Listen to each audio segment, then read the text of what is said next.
All right, buckle up, everyone, because today we're taking a deep dive into a philosophical head-scratcher that's been around for centuries. The Sorites paradox. That's the one. It's one of those paradoxes that seems deceptively simple on the surface, Right. but it leads to some really deep questions about language, Logic. the nature of reality. All of it. It all boils down to those vague terms we use all the time, words like, Bald. yeah, bald, heap, or tall. Like, we can all probably agree that a single grain of wheat doesn't make a heap, right? Definitely not. But if you keep adding grains one by one... At what point does it suddenly become a heap? Exactly. And where is that line? Where do we draw that distinction? It really messes with your intuition, doesn't it? It really does. And the thing is, this isn't just a modern philosophical conundrum. No. This has been bugging people for a long time. It goes all the way back to the 4th century BC. Wow. There was a Megarian philosopher, Eubulides, who first formulated this brain teaser. And if I remember correctly, the skeptics used it as ammunition against the Stoics. Absolutely. They argued that if our language is full of these vague terms with fuzzy boundaries... How can we ever be certain about anything? Right. How can you build a solid foundation of knowledge when the building blocks themselves are so slippery? And it's not just some abstract philosophical debate either. No. I mean, this paradox actually has real-world implications. Think about it. Procrastinating on a task... Oh, yeah. 1 day's delay. Doesn't seem like a big deal. But if you keep doing that day after day... Those days start to pile up. And before you know it... You're in a mountain of unfinished work. It's a real heap of trouble. So how have philosophers tried to tackle this elusive paradox? Well, there have been a lot of different approaches over the centuries. Yeah. Some philosophers, like those who were big on ideal languages, tried to just dismiss the paradox altogether. Like Frege and Russell? Yeah, they basically said, look, logic with its nice, clear rules and distinctions just can't handle the messy vagueness of our everyday language. So let's just create a perfect language without any was this ambiguity. So basically, they wanted to create a language where everything was black and white. Right. No shades of gray. No room for interpretation. But wasn't Quine, another big name in philosophy, oh, yeah, a little bit more hesitant about that approach? he was. Like, he acknowledged that a perfectly precise language might be appealing, Right. It seems nice and tidy. but he also saw a potential downside. Yeah, what is it? We might lose the richness The expressiveness. that comes with all the nuances of our everyday messy language. Exactly. Think about it. How could you capture the beauty of a sunset or the complexities of human emotions in a language that was completely devoid of vagueness? Yeah, it seems like we'd be throwing the baby out with the bathwater. Definitely. So if we can't just ignore vagueness, Right. how do we even begin to make sense of the Sorites paradox? Well, a lot of philosophers argue that we need to dig a little deeper, go beyond those surface-level solutions. Okay, I like where this is going. One of the paths they've explored is the epistemic theory. Okay, epistemic theory. This theory suggests that vague terms actually do have sharp boundaries, Interesting. but we just don't know where they are. Like there's a secret dividing line between, say, heap and not a heap. Exactly. But it's in from us. We just can't quite pinpoint it. I can see how that would be tempting for some philosophers, Right. especially those who want to hold on to the neatness of classical logic. Where everything is either true or false. Even if we don't know which one it is, Exactly. it kind of maintains that order Right. and that structure. It just says that we're the ones who are limited, not the logic itself. So who are some of the big names associated with this view? Well, a prominent defender of this idea is Timothy Williamson. Oh, Williamson, yeah. He argues that the meaning of a vague term comes from how speakers actually use it. Okay, so it's based on usage patterns. Right, but here's the catch. We can never fully grasp all the different ways people use a word. Or the complex relationship between how it's used and what it actually means. It's like trying to define blue by looking at every single instance of its use. That seems impossible. Pretty much. The task is just too vast, and there are always going to be those borderline cases where it's not clear whether something is blue or not. So even if we could somehow map out every single way people use a word. We'd still be left with these fuzzy areas where the meaning is uncertain. Right. And that's what makes the epistemic theory so interesting. It suggests that vagueness isn't just a quirk of our language, but a fundamental limit to what we can actually know. But doesn't that just make vagueness even more mysterious? Like, we're saying it's caused by, well, vagueness. Yeah, some philosophers find that a bit circular and unsatisfying. It's like saying we don't know why it's vague, it just is. Exactly. But hey, sometimes the best explanation is that there just isn't a simple explanation. True enough. So are there any other approaches that try to tackle the paradox without resorting to these hidden boundaries? There are, and that's where things get even more interesting. Some philosophers argue that we need to rethink the very foundations of logic and semantics to really accommodate vagueness. Like shake things up at the core. Exactly. And one of the most influential attempts to do this is called supervaluationism. Supervaluationism. Okay, I'm intrigued. What's the main idea behind that? Well, it introduces this concept of supertruth. Super truth, all right? It basically says that a statement is super true if it's true regardless of how you resolve the vagueness of a term. Okay. So even though we might not know exactly where the boundary between heap and not a heap lies, Right. the statement either this is a heap or it's not a heap would still be super true Okay. because it holds true in every possible scenario no matter where you draw that line. So it's like saying no matter where you draw the line, this statement is always going to be true. Exactly. It's a way to preserve those core laws of logic even when dealing with vagueness. But doesn't that kind of mean we're giving up on the idea that every statement has to be either definitely true or definitely false? You're right. Supervaluationism challenges that traditional notion of bivalence, Okay.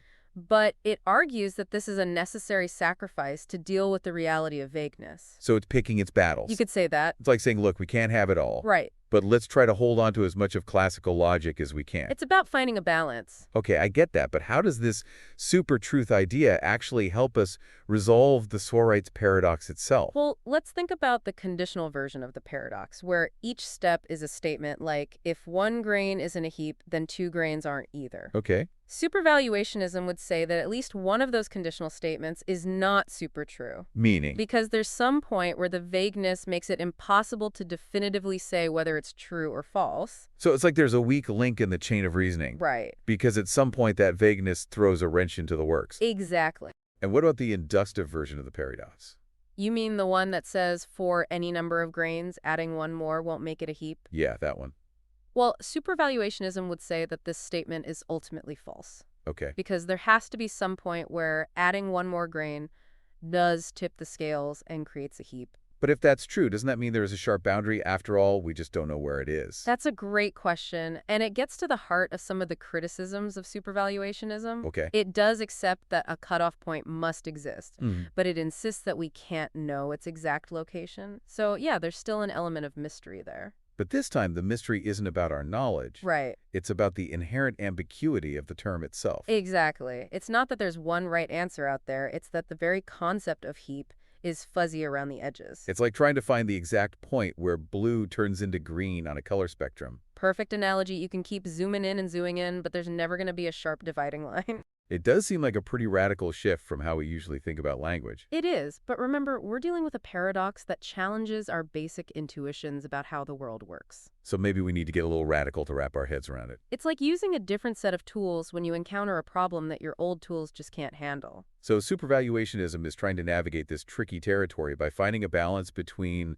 acknowledging vagueness and maintaining some degree of logical coherence. Exactly. It's not a perfect solution, and it's a thought-provoking one that raises some really interesting questions. It definitely does.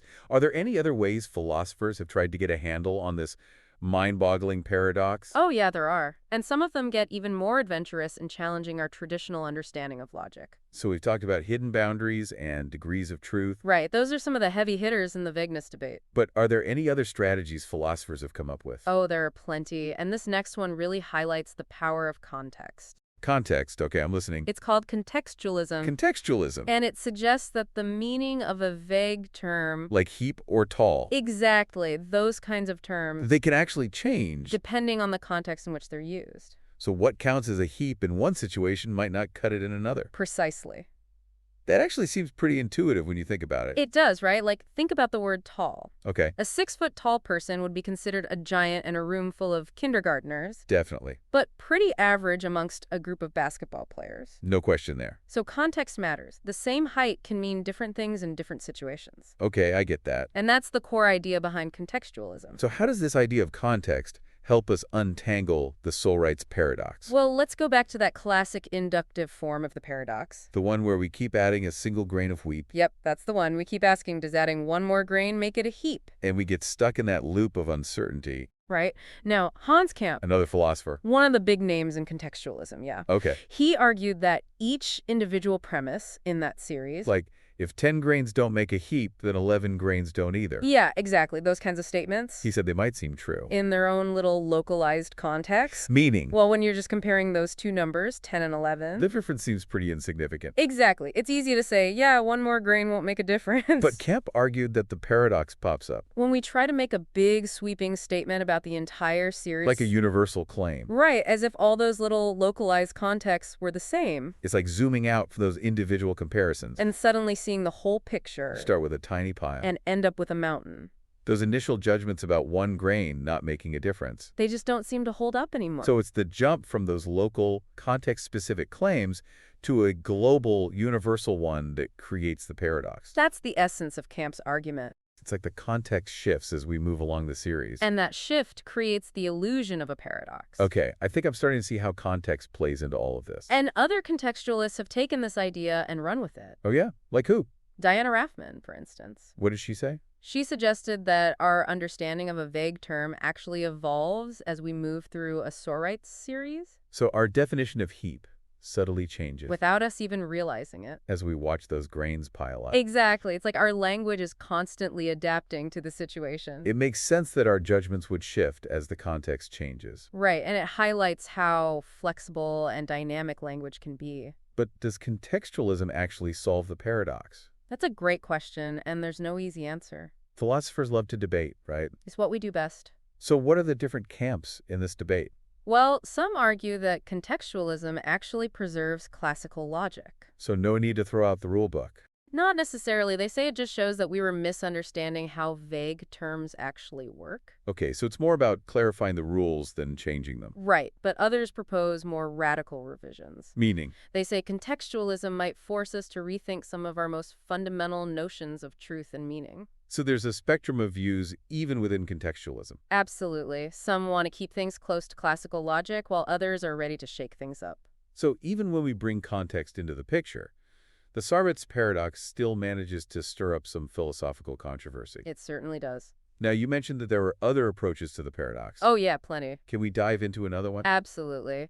Let's shift gears and talk about a theory that takes a very different approach. Okay, hit me with it. It's called the multiple range theory. Multiple range theory. All right, I'm all ears. Now, this one boldly claims to maintain both classical logic and bivalence. Wait, so it's sticking with the traditional true or false framework. It is, but it introduces a twist. Vague terms have multiple permissible ranges of application. Multiple ranges. That sounds intriguing. It is. Let me give you an example. Think about the word old. Okay, old, got it.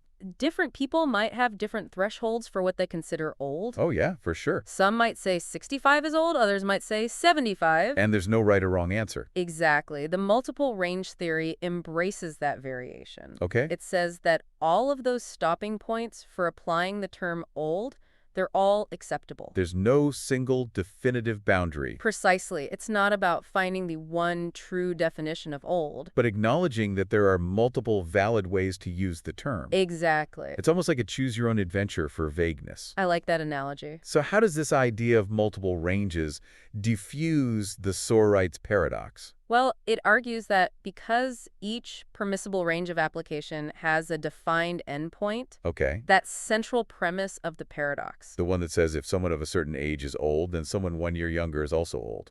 Yep, that one. That premise is actually flawed. Because there will always be some range where that slightly younger person wouldn't be considered old. So it breaks the chain of reasoning by showing that the premise isn't universally true. Exactly. There's no single range that covers all possible cases. Okay, I see how that works. But of course, there are criticisms of this theory, too. Oh yeah, what are they? Some philosophers argue that it's too relativistic about truth. Too relativistic, meaning? Well, they say it makes truth entirely dependent on which range of application you happen to be using. So it's like saying there's no objective truth about who's old. It all depends on your perspective. That's one way to put it. I can see why that might make some people uncomfortable. It does raise some interesting questions about the nature of truth and objectivity. But proponents of the multiple range theory would probably argue that this flexibility is just a reflection of how language really works. Exactly. They'd say that it captures the inherent fluidity and context dependence of vague terms. So it's another example of how the Sorites paradox can lead us into these deep philosophical waters. It certainly does. With each theory we encounter, we're delving deeper into these fundamental questions about language, meaning, and how we make sense of the world. It's quite a journey, isn't it? It is, and while we've covered some of the major players in the Sorites game, The big hitters, so to speak. there are even more theories out there, each with its own strengths and weaknesses. Philosophers are never short on ideas, especially when it comes to paradoxes. It's amazing how this seemingly simple puzzle about heaps of wheat can spark so much philosophical debate. It really is a testament to the power of philosophical inquiry. But before we get lost in the maze of all these theories, Right, it's easy to get overwhelmed. maybe we should consider a particularly radical perspective. Radical. I like the sound of that. What if the Sorites paradox is simply unsolvable? Unsolvable.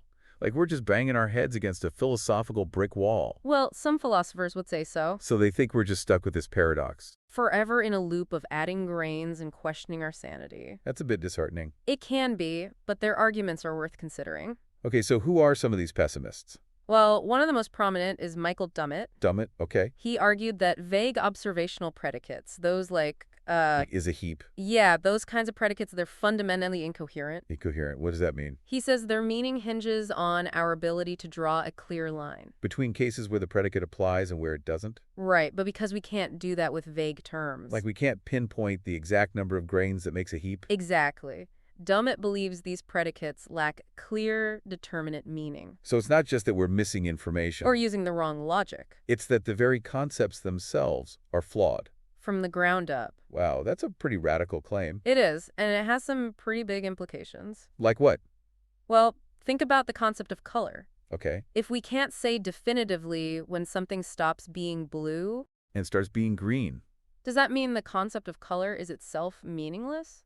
That's a pretty unsettling thought. It is. It's like the paradox is forcing us to confront a possibility. That our language, our way of making sense of the world, Might be inherently limited. maybe it can't fully grasp the complexities of reality. Exactly. And some philosophers take this idea even further. Oh, yeah. How so? They embrace the paradox, Not as a problem. but as a truth about the world. A truth. Interesting. They argue that those conditional Sorites arguments, The if n grains don't make a heap, then n plus 1 grains don't either kind of argument. yeah, those ones, they say those arguments are actually sound. Even though they lead to that seemingly absurd conclusion. That no collection of grains can ever be a heap. That heap doesn't really apply to anything. So it's like the word heap is pointing at An empty category. a concept that doesn't actually exist in the world. It might sound crazy, It kind of does. but it's a serious philosophical position.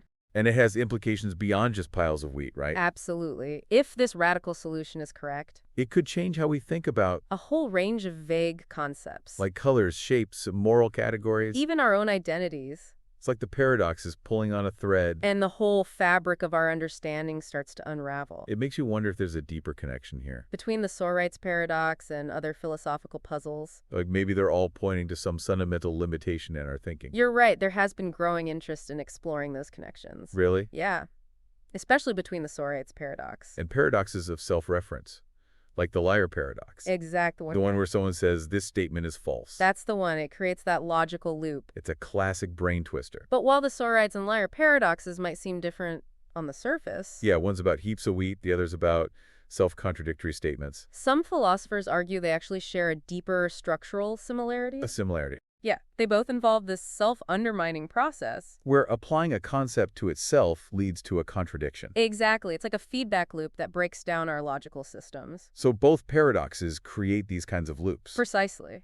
And this has led some philosophers, or Graham Priest, for example, Okay. to propose that both paradoxes might stem from a common underlying structure. Like a shared root cause. You could say that. And what's this common structure called? He calls it the enclosure schema. Enclosure schema. It outlines a set of conditions that, when met, inevitably generate paradoxical results. So if we can understand this enclosure schema, We might be able to gain insights into not just the Sorites paradox, a whole class of philosophical puzzles. that would be amazing. It's like finding a master key that unlocks multiple doors. Exactly. It's a really exciting area of research, still under development, But it suggests that these paradoxes might be interconnected. in the ways we're only beginning to understand. It's like we've been looking at individual pieces of a puzzle. And now we're starting to see how they fit together into a bigger picture. Wow, that's a really cool way to think about it. It's all about making connections and seeing the bigger picture. Well, I think we've reached the end of our deep dive into the Sorites paradox. We've covered a lot of ground. We've explored all sorts of solutions, From those trying to tame vagueness, to those that embrace its paradoxical nature. and maybe even those that say it's unsolvable.